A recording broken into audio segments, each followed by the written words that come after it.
Hey guys, I'm Rob, this is the Brick Farm, welcome back to the channel. I have to apologise as I haven't made many videos recently. That's due to the fact that I'm bloody swamped at work at the moment, super busy, so I don't really have time to build Lego, nor do I have time to actually make videos. I do every now and then put a set together here and there, but I just, however, do not find the time to actually make a video because it is a bit time consuming. By the time I come back from work, I'm way too exhausted to be making videos. But nonetheless, I am a huge Nintendo / Mario fan, and so it's coincided that the Super Mario 64 ? Block came out, so I felt obliged to make a video and give you my 2 cents on it. So as you can see, this was released on the 1st of October, and mind you, I was the first one through the door of the Lego store on the day. And this set is once again part of the 18 plus collection, and it is set number 71395, and it contains, surprisingly, 2,064 pieces. Would you look at that? So there's the box. I really do like it. It's quite striking and eye-catching with the yellow ? Block on the dark / blue light behind it, and with the Super Mario 64 logo at the bottom. Swinging it to the back, you do see it all opened up with the macro builds on them, and they do look quite cool. Is it the Peach's Castle that every single Lego Nintendo fan wanted?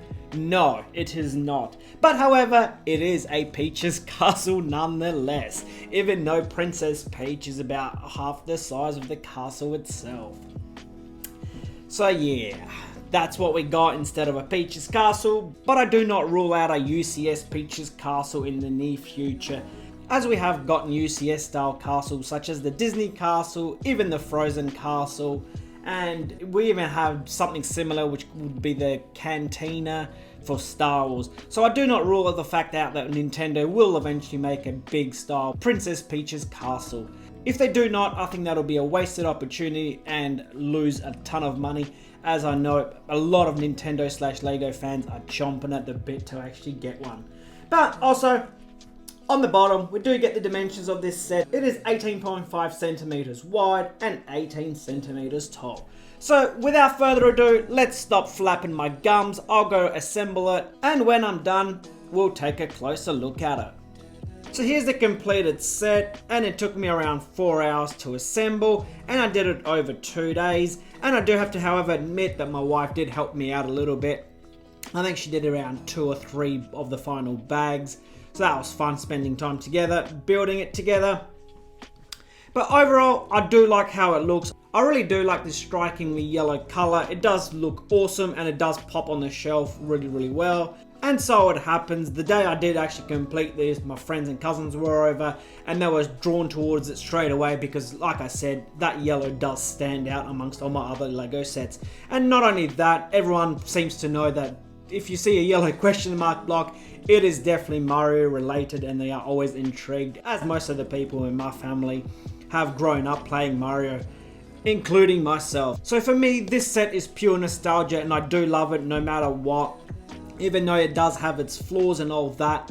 But I did grow up playing Super Mario 64, and I have completed it probably about 20 to 30 times, and I did even buy it on the Nintendo Switch when it got re-released, and I did actually play it again. So to me, personally, as a Mario fan / Nintendo fan, these kind of sets do mean quite a lot to me because I did grow up playing these games, and I do still to this day. I am still obsessed with Mario, I am still obsessed with Nintendo and the Nintendo Switch, and that kind of stuff.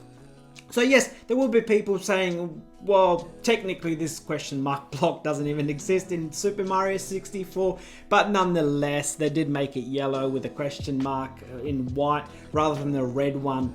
So I don't know the decision behind making that choice, but I do think that the yellow ? Block is more recognizable than the red one. But that's enough about me flapping about the outside of it. So let's see all the little micro builds, and I do have to admit, I do love them. Even though they are tiny, they do pack a lot of detail, and the levels that they do represent are quite accurate to the game itself.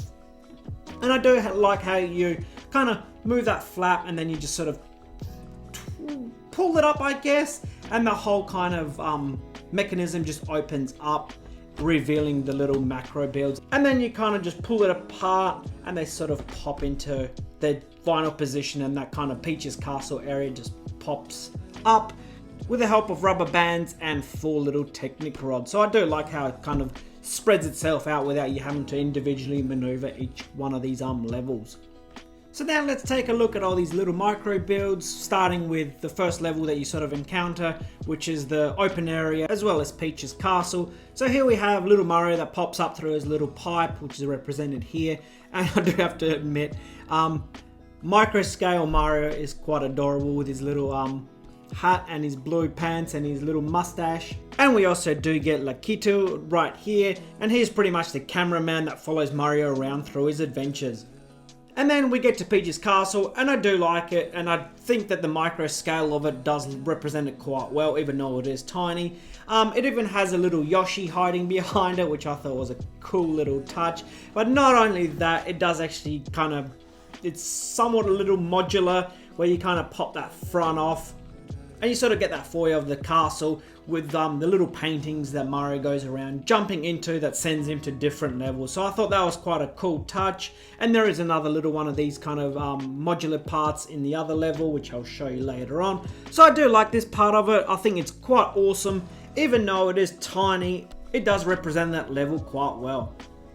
And also, like I said, with that you do get little Princess Peach. She's quite tall though compared to Mario, which I thought was a bit of a weird choice. But however, when you look at it, you do recognize that it is Princess Peach with her little pink dress and her yellowish blonde hair.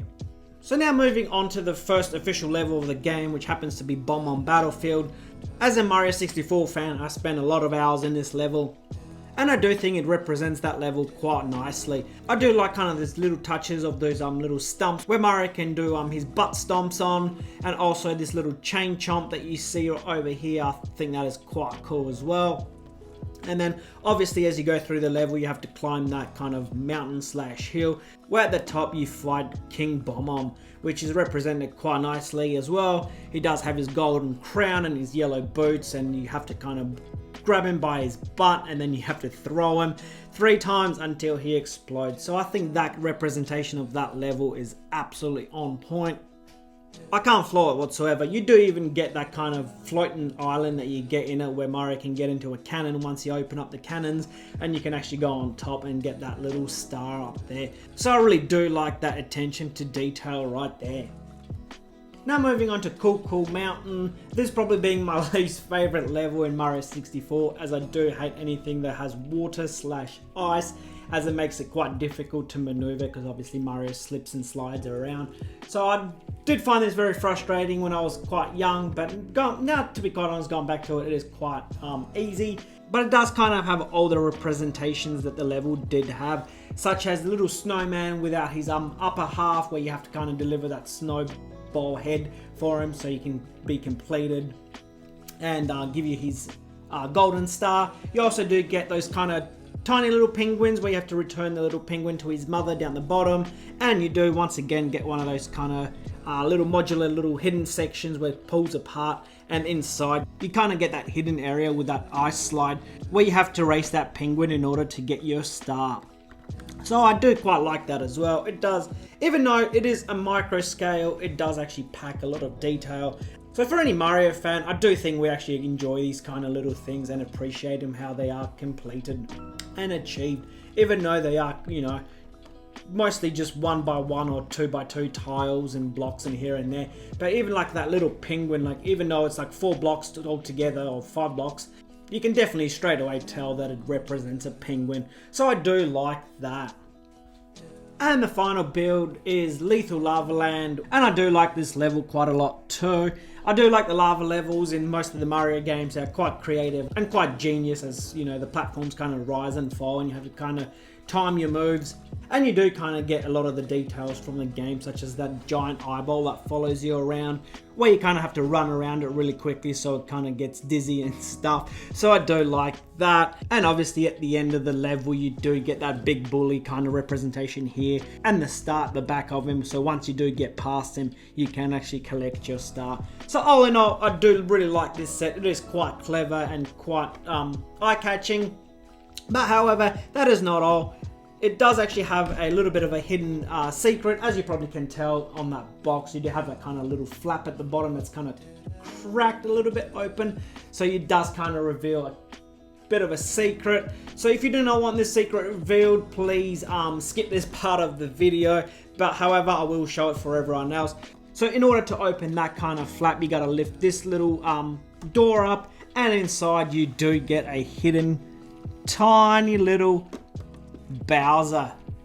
How adorable is that? Like, you know, you got like, what is it, like 20 pieces in that, but you do know straight away that that is supposed to represent Bowser. I do really like that kind of, you know, those kind of micro builds. You can get away with so many little bricks to kind of represent what you really need to.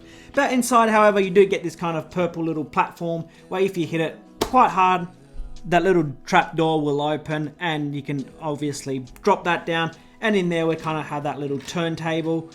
That's supposed to represent that final battle with Bowser, where you have to kind of go behind him, grab him by his tail, and kind of spin him around until he, you know, you hit him against one of those exploding bombs at the edges of that course. So I do really like that little hidden feature and that little secret. It is quite cool. And for a Mario fan slash Nintendo fan, what can you ask for? But also, another little feature that I found whilst building this set, if you look at top of that cube, there is these tiny 2x2 tiles, and guess how many of them there are? Yes, if you look at the instruction manual, here's a photo of it, there are actually 64 of these little tiles. So that is another little kind of Easter egg hidden inside this box. So for a Mario fan slash Nintendo fan, this is absolutely awesome. Yes, it is a little bit more expensive than most people like to pay, but you do have to consider that the Nintendo tax is included, just like with the Star Wars sets. Everything seems to be a little bit more expensive due to the fact that, you know, you have to license these things. So all in all, I really do like this set. Presents itself quite nicely. It looks awesome on my shelf. It is a talking piece when people come over. And do I want to see more of these kind of sets? Yes, absolutely. For a fan of this genre, I absolutely love them. I'm like a kid in a candy store when these things get revealed, and I get to go into the Lego shop and buy them. So that should do me for this video. I hope you enjoyed it, guys. If you did, give it a thumbs up. Please consider subscribing. And I'll catch you when I buy the new set. Bye!